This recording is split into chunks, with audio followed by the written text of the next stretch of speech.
माता की भारत माता की वंदे वंदे। આજના 26 જાન્યુઆરી એટલે કે આપણો પ્રજાસત્તાક દિવસ નિમિત્તે આપ સર્વે ને હું હાર્દિક શુભકામનાઓ આપું છું। આજના ધ્રોલના આંગણે જે તાલુકા યોગ શિબિર ભાઈશ્રી એવા કાંતિભાઈ વસોયા તેમજ એમની યોગ ટીમ દ્વારા જે આટલો સુંદર સરસ મજાનો કાર્યક્રમનું આયોજન કરવામાં આવેલ છે, ત્યારે મને જેમણે માન આપ્યું એવા કાંતિભાઈ વસોયા તેમજ અરવિંદભાઈ તેમજ આપ સર્વે ટીમનો હું ખૂબ ખૂબ આભાર વ્યક્ત કરું છું। આજના વિશેષ કાર્યક્રમમાં યોગ એ સર્વપ્રથમ આપણા જીવનમાં એક લક્ષ્ય બનાવવું જરૂરી છે। કઈ રીતે?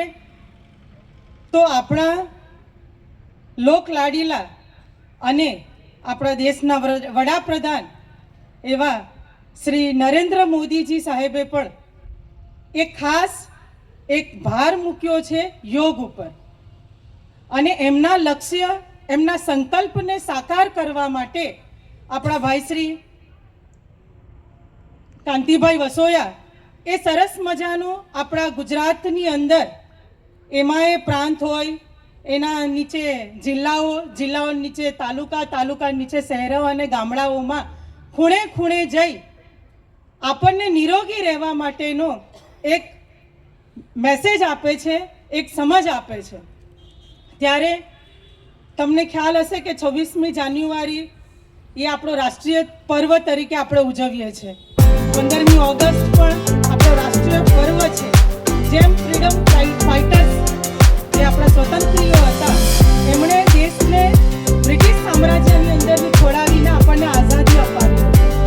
આજે 26મી જાન્યુઆરીમાં પણ તેઓએ ધ્યાનમાં રાખ્યું હતું કે પ્રજાના હિત માટે, પ્રજાના સારા કામો થાય, પ્રજા પોતે સ્વતંત્ર બને, એના માટે 26મી જાન્યુઆરી એટલે પ્રજાસત્તાક દિન નિમિત્તે આપણે ઉજવણી કરીએ, કારણ કે આપણને સત્તા, આપણને પ્રાધાન્ય મળતું। પરંતુ આપણો દેશ આઝાદ થયા પછી પણ આજે પણ ક્યાંક આપણે ગુલામીમાં છીએ। તો કઈ ગુલામી? તો આપણા શરીરના અંદર પ્રવેશેલા રોગ, તેનાથી હજી સુધી આપણને મુક્તિ મળે નથી। તો એ મુક્તિ મેળવવા માટે આપણે કમ્પલસરી આપણા ઘરમાં અથવા આપણા ઘરના ટેરેસ ઉપર અથવા તમારા મિત્ર વર્તુળ સાથે ના હોય તો પણ એકાંતમાં પણ પોતાનો કિંમતી સમય 15 થી 20 મિનિટ સુધી પોતાના શરીર માટે આપો, જેથી કરીને આપણા શરીરમાં જે નાના મોટા રોગોનો પ્રવેશ થાય છે, જે પોતે આપણા શરીરની અંદર ઘર કરી જાય છે, તો એ રોગને દૂર કરવા માટે, આપણા શરીરને સ્વતંત્ર કરવા માટે આપણે થોડો સમય યોગ કરી, ધ્યાન કરી, પ્રાણાયામ કરી અને આપણા શરીરને રોગમુક્ત બનાવીએ।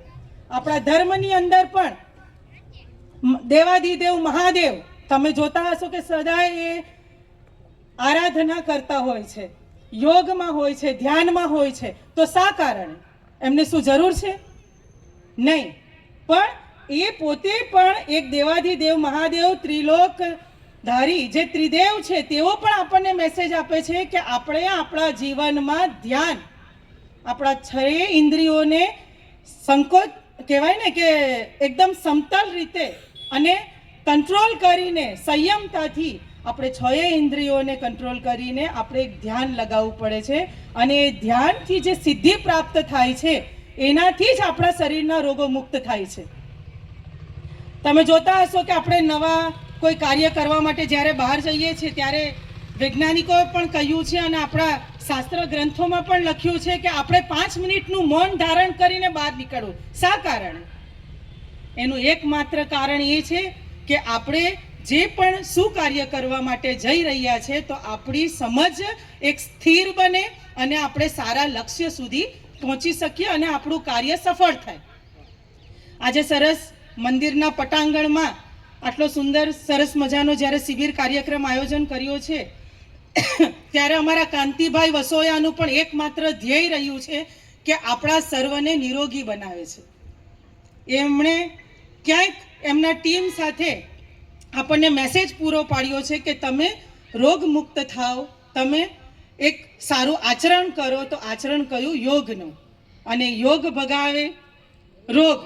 તમને એ સૂત્ર ખબર છે કે યોગ ભગાવે રોગ. હવે યોગને તમે ઊંધો કરો, શું શબ્દ બને છે? યોગ ગયો. તો શું ગયું? તો આપણા શરીરમાંથી રોગ ગયો. એટલે યોગ કરવાથી આપણું શરીર એક રોગમુક્ત રહે છે, જેથી કરીને આપ સર્વે રોગ મુક્ત બનો એવી મારી પ્રાર્થના છે. મારા શબ્દોને વિરમું છું. ભારત માતા કી જય.